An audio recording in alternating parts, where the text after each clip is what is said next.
Hi అండి. అందరికీ నమస్కారం.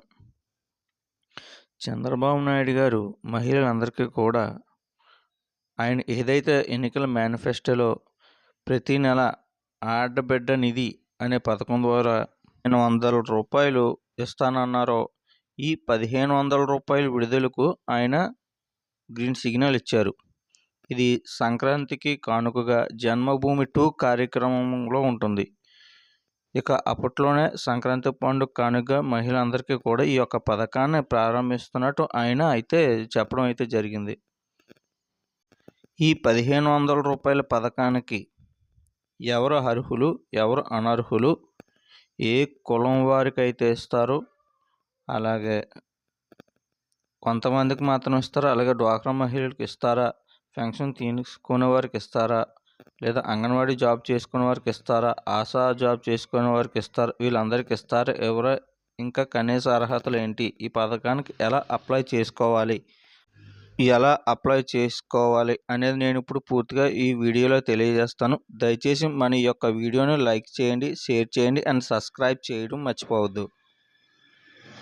ప్లీజ్ అండి, లైక్ చేయడం మర్చిపోవద్దు. ఎందుకంటే మీరు లైక్ చేయడం వల్ల ఈ యొక్క ఇన్ఫర్మేషన్ మరో 10 మందికి తెలియజేసిన వారు అవుతారు.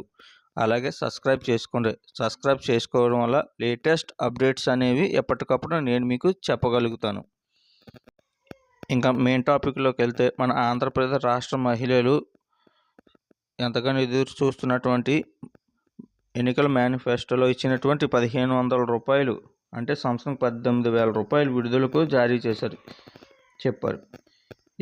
ఇక రాష్ట్ర వ్యాప్తంగా ఎవరైతే మహిళలు ఉంటారో వారందరికీ కూడా డబ్బులు విడుదలకై గ్రీన్ సిగ్నల్ అయితే ఇచ్చారు. అయితే ఈ యొక్క పథకానికి రాష్ట్రానికి సంబంధించిన మహిళలు ఎవరైతే ఉన్నారో వారందరికీ కూడా కొన్ని అర్హతలు ఇచ్చారు. మెయిన్లీ చూసుకుంటే మహిళలకు మనకి ఈ పథకానికి ఎలా దరఖాస్తు చేసుకో, దీనికి అర్హత అనేది చేస్తే మహిళకు 18 సంవత్సరాల నుండి 59 సంవత్సరాల వరకు ఉండాలి. 18 సంవత్సరాల నుండి 59 సంవత్సరాల వరకు ఉండాలి. అలాగే ఎస్టీ, బీసీ, ఎస్టీ, మైనారిటీ కులాలకు చెందిన వారికి అయి ఉండాలి. అలాగే రేషన్ కార్డు కలిగి ఉండాలి. అలాగే ఆధార్ కార్డు కలిగి ఉండాలి. ఈ యొక్క పథకానికి ఫ్యామిలీలో ఎంతమంది ఉంటే అంతమందికి ఇస్తారా అనేది అడిగితే, ఫ్యామిలీలో 18 సంవత్సరాల నుండి 59 సంవత్సరాల వరకు ఎంతమంది అయితే ఉన్నారో వారందరికీ కూడా ఈ యొక్క పథకం అయితే వర్తిస్తుంది. ఇకపోతే కావాల్సిన డాక్యుమెంట్స్ ఏంటంటే, ఆధార్ కార్డు ఉండాలి, ఆధార్ కార్డు అప్డేట్ హిస్టరీ ఉండాలి, క్యాస్ట్ ఇన్కమ్ సర్టిఫికేట్ ఉండాలి, ఫోన్ నెంబర్ అనేది ఉండాలి. ఈ ఫోన్ నెంబర్ కూడా బ్యాంక్ అకౌంట్కి ఆధార్ కార్డుకి లింక్ అయి ఉండాలి. అలాగే bank account mainly NPCI link అనేది కలిగి ఉండాలి. ఎన్పిసిఐ లింక్ అంటే బ్యాంక్ అకౌంట్కి ఆధార్ కార్డుకి లింక్ అయి ఉండాలి. ఇలా ఉండడం వల్ల గవర్నమెంట్ తరపు నుంచి వచ్చే ఏ పథకానికైనా సరే ఎలిజిబుల్ అవుతారు. అయితే ఇక్కడ కొంతమంది మహిళలకు అయితే కొన్ని డౌట్లు అయితే ఉన్నాయండి. అవి ఏంటంటే, పోస్ట్ ఆఫీస్లోని అకౌంట్ ఉంటే మాత్రమే పథకానికి అర్హులా అనేసి అనుకుంటున్నారండి. అటువంటిది అయితే ఇక్కడ ఏమీ లేదండి. కేవలం ఎన్పిసిఐ లింక్ అనేది ఉంటే చాలు. అంతేకాని మీరు ప్రత్యేకించి పోస్ట్ ఆఫీస్లో అకౌంట్ అనేది ఉండనవలసిన అవసరం లేదు. దీనికోసం మీరు బ్యాంకుల చుట్టూ తిరిగి 200, 300 రూపాయలు కట్టి మీరు పోస్ట్ ఆఫీస్లో అకౌంట్ తీసుకోవాల్సిన అవసరం లేదు. ఇకపోతే ఈ నెల 19న క్యాబినెట్ మీటింగ్ అయితే ఉంది.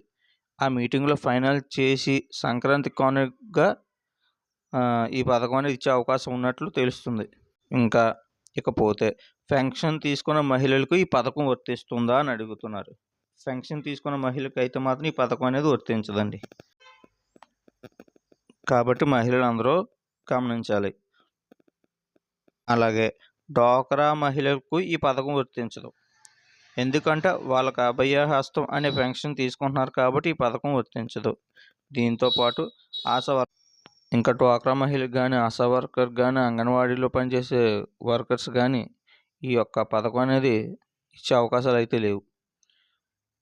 వీటన్నిటికీ పూర్తి డిసిజన్ ఈ నెల 19వ తారీఖున జరగబోయే క్యాబినెట్ మీటింగ్లో తెలుస్తుంది. సో రాష్ట్ర వ్యాప్తంగా ఉన్నటువంటి మహిళలందరూ కూడా ఈ విషయాన్ని గమనించి ఉండాలి.